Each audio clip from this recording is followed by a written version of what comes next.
ជាលោកម្នាក់លែងជឿជាក់លើស្នេហ៍ធ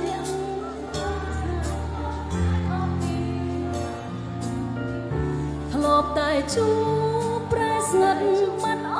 ស់ភាពទន់ភ្លន់ចង់ជួបស្រួលគ្មានហេតុផលជួបមិនបាន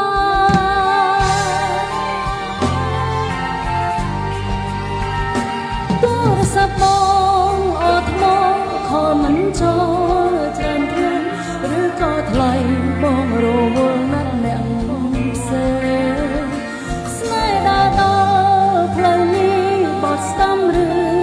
បត់ឆ្វេងផ្លូវវង្វេងទៅមុខក៏ទៅមិនដល់បើទូរស័ព្ទអងថ្មក៏អាចសាងថ្មវិញអស់ចិត្តវិញគ្មានអ្វីស្រោចស្រង់វិញបា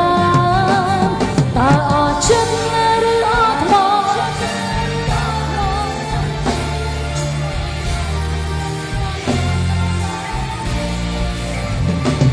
ើអស់ថ្មឬអស់ចិត្តប្រកាសពេញដល់ផងមិនស្មោះត្រង់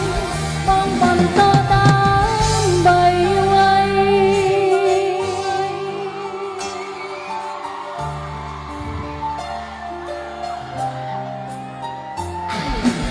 សូមអរគុណដល់ម្ចាស់ផ្លាស់ផងនៅតែបន្តលើកជាមួយខ្ញុំទៀតបានទេចា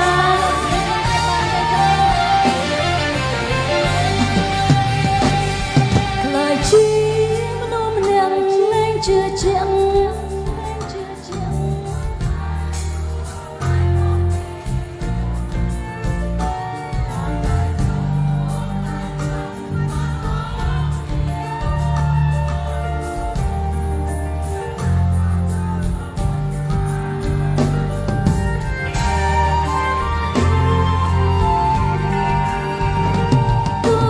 ប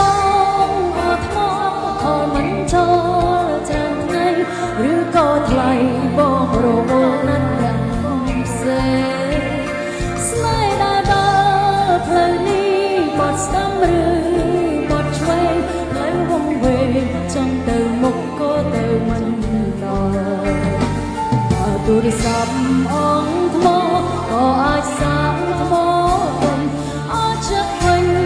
គ្មានអ្វីស្រោចស្រង់វិញ